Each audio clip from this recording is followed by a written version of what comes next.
Kahit anong chicken naman, ang part ng chicken, basta boneless.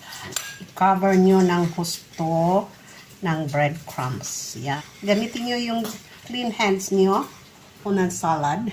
Rito na natin ang ating katsu until golden brown. Ang ating simpleng lunch, meron ako chicken katsu at saka beef rasher.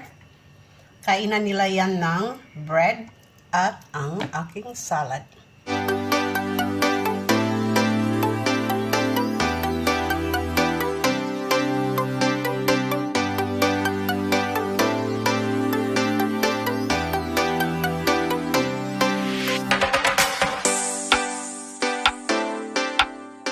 Hello everyone! Welcome back to my channel!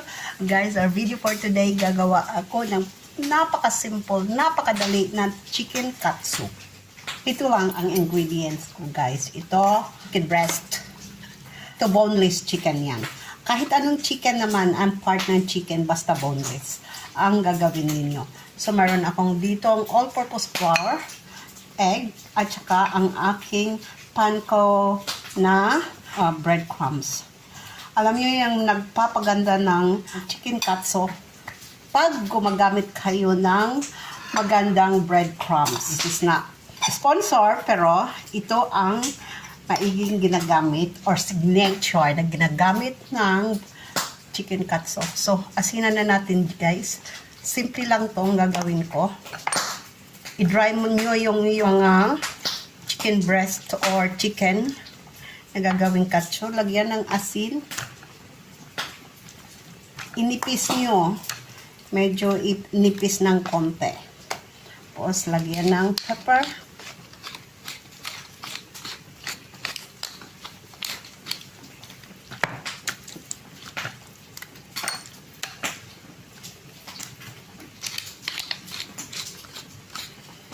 Ilubog sa all-purpose flour.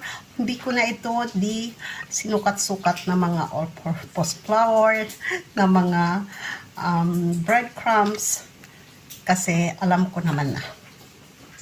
So, ilubog nyo lang yan hanggat cover lahat ng meat ng flour. Just use all-purpose flour, guys, para madali. Nagugas na ako ng kamay with sabon. Egg would be enough. Pag konti lang ang gagamitin nyo. Then, prepare the egg.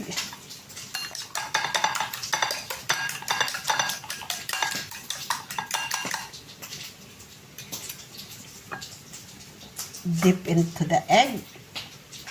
Beaten egg. Kasi isa lang ginamit ko. Kailangan makover sa egg. So, kailangan makover lahat ng meat ang egg. Then, dip it into the breadcrumbs.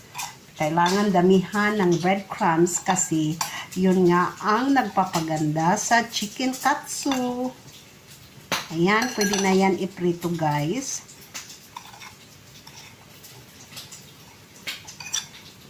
Kailangan madaming breadcrumbs. Look at that, guys.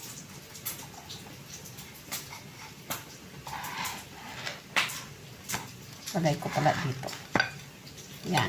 I-cover nyo ng husto ng breadcrumbs. Yan. Gamitin nyo yung clean hands nyo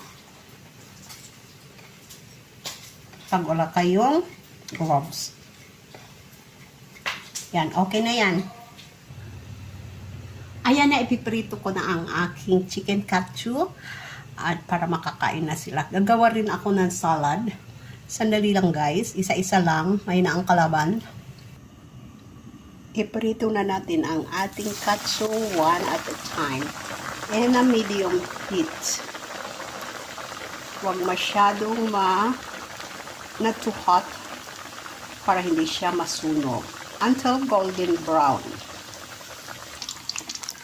Kaya yan, guys, kailangan ng ating chicken, boneless chicken, kailangan nipisan siya para pagka-prinito, maluto hanggang sa meat niya. Hindi maging half cook ang chicken. Kailangan luto but still juicy. Maganda na rin ako ng kitchen towel to drain the excess oil of our chicken katsu. I-drain muna natin siya, guys, para matanggal ang kanyang excess oil.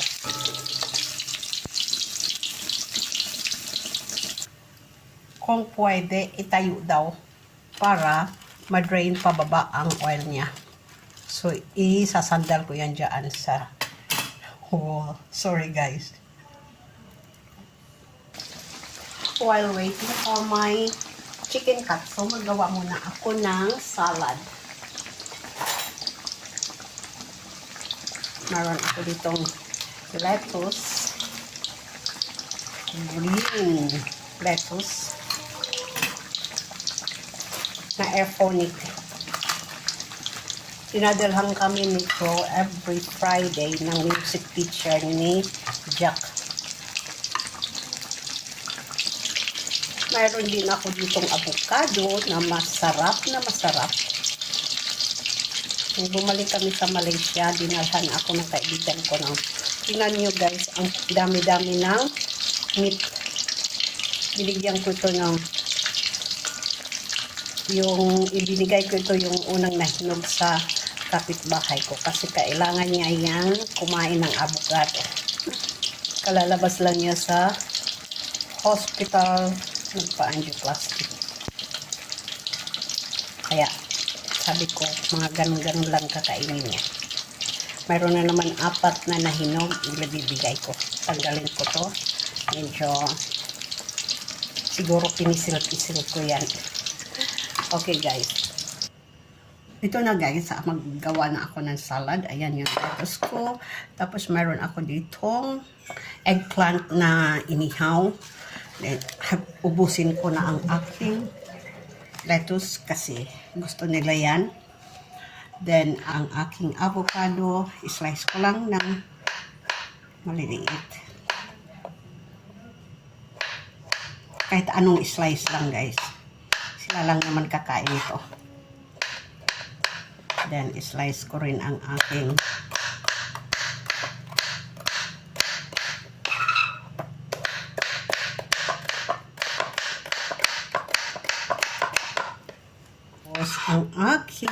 eggplant, ibubuka ko lang to ng konti. Look this. Look, guys. Ibubuka ko lang to ng konti.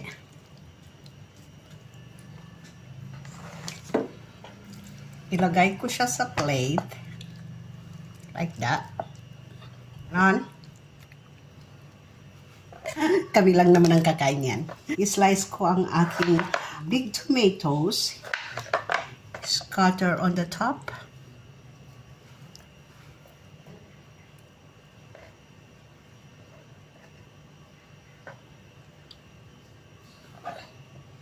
Isang tomato, okay na. Kasi malalaki naman to.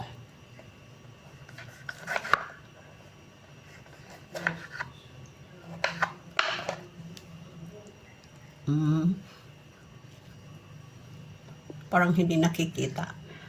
Ilagay ang avocado on the top. Tapos ang ating cucumber. Tapos paligiran mo ng lettuce. Or if you have romaine or iceberg lettuce, it's okay. Kahit ano.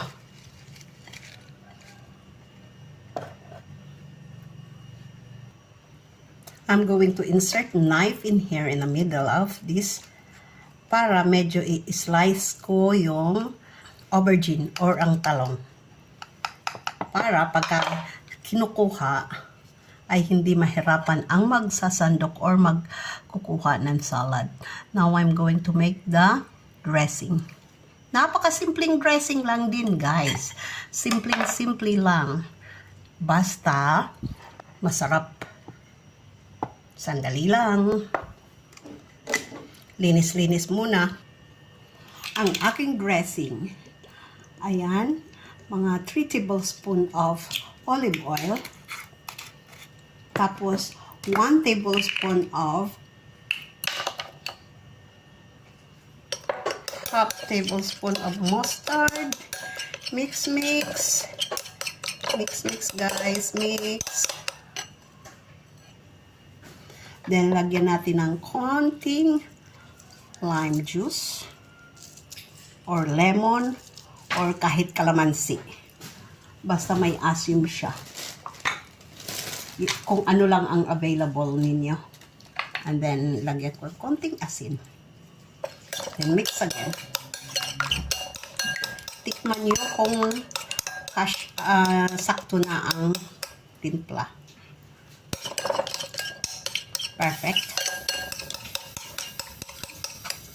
Tapos, pwede nyo ilagay sa top ng yung salad or i-dressing nyo. Ganon. Pwede rin, hindi, i-dressing nyo lang kasi yung iba hindi nila gusto yung dressing na ganito. Gusto lang nila yung mayroong mayonnaise. Pero dito sa amin, hindi kami nagma-mayonnaise. Okay guys, slice na natin ang ating katsu.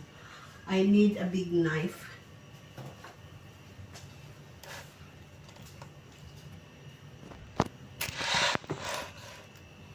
Ayan. Look at guys. Hindi siya sunog, but inside is still juicy. Look. Hindi naman siya hilaw.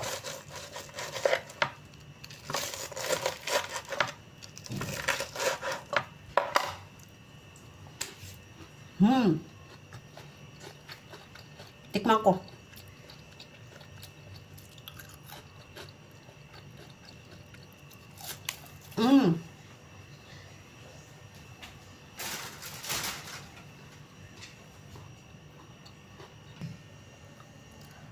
Ang ating simpleng lunch, homemade chicken katsu at saka beef rasher and salad with aubergine salad. Thank you for watching.